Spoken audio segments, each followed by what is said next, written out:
First thing మనం కూర్చునే విధానం మార్చాల్సి ఉంటుంది. మనం కూర్చునే పద్ధతిలో నార్మల్గా ఎప్పుడైతే కూర్చుంటామో కింద బ్యాక్ పార్ట్ నుంచి మెడ వరకు కంప్లీట్గా సపోర్ట్ ఉండేటట్టు చూసుకోవాల్సి ఉంటుంది. ఇంకొకటి మన హిప్ జాయింట్, నీ జాయింట్ కూర్చున్నప్పుడు ఒకటే లెవెల్లో ఉండాలి, ఫ్లాట్గా ఉండాలి. కామన్గా ఏమవుతుందంటే స్పైన్లో మార్పులు రావడం వల్ల దాన్ని మనం స్పాండిలోసిస్ అంటాము. స్పాండిలోసిస్ ఎప్పుడైతే ఎక్కువ అవుతుందో నడుము నొప్పి వచ్చే అవకాశం కూడా ఎక్కువ అవుతుందన్నమాట. సో ఫస్ట్ థింగ్ కూర్చునే విధానం మార్చుకోవాలి, బ్యాక్ నుంచి నెక్ వరకు సపోర్ట్ పెట్టుకోవాలి, hip joint, knee joint same లెవెల్లో పెట్టుకోవాలి. తర్వాత రెగ్యులర్గా ఎక్సర్సైజ్ చేయడం ఒకటి అలవాటు చేసుకోవాలి. డైరెక్ట్గా మార్నింగ్ లేవగానే విగ్రస్ ఎక్సర్సైజ్ చేయడము లేకపోతే విగ్రస్గా వాకింగ్ చేయడం అనేది కూడా అవాయిడ్ చేయాలి.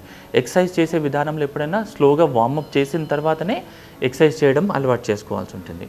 నార్మల్గా బరువు ఎత్తే విధానం ఎలా ఉంటుందంటే కింద కూర్చొని ఏ బరువు అయినా కానీ ఛాతీకి దగ్గరగా తీసుకొని పైకి లేచే అలవాటు చేసుకోవాలి. ఇలా చేసినప్పుడు మన బాడీలో ఉన్న ప్రతి జాయింట్ పైన ఆ వెయిట్ డిస్ట్రిబ్యూట్ అయ్యే అవకాశం ఉంటుంది.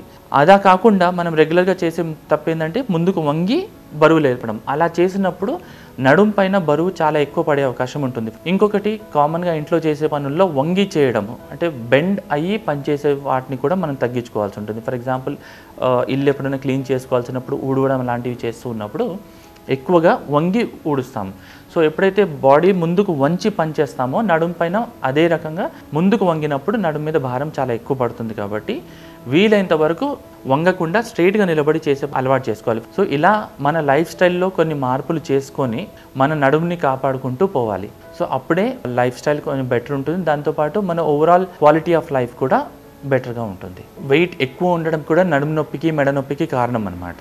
సో వెయిట్ కంట్రోల్ చేసుకోవడము, రెగ్యులర్గా ఎక్సర్సైజెస్ చేస్తూ ఉండడం వల్ల మన వెయిట్ తగ్గింది అని అంటే నడుము పైన ఉన్న భారం కూడా తగ్గుతుంది. నడుము పైన భారం తగ్గింది అని అంటే స్పాండిలోసిస్ వచ్చే అవకాశం కూడా తగ్గుతుంది. వెయిట్ ఎక్కువ ఉన్న వాళ్ళు రెగ్యులర్గా ఎక్సర్సైజ్ చేయడము, డైట్ చేయడం వల్ల వాళ్ళ వెయిట్ రెడ్యూస్ చేయడం జరిగితే స్పాండిలోసిస్ వచ్చే అవకాశం కూడా తగ్గుతుంది.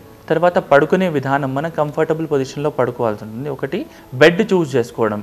టూ సాఫ్ట్ అంటే మరీ మెత్తగా ఉండే బెడ్స్ లేకపోయినా ఆర్ మరీ మెత్తటి బెడ్స్ పైన కానీ లేకపోతే మరీ హార్డ్ ఉండే బెడ్స్ కూడా అవాయిడ్ చేయాల్సి ఉంటుంది. మీడియంగా ఉండాలి.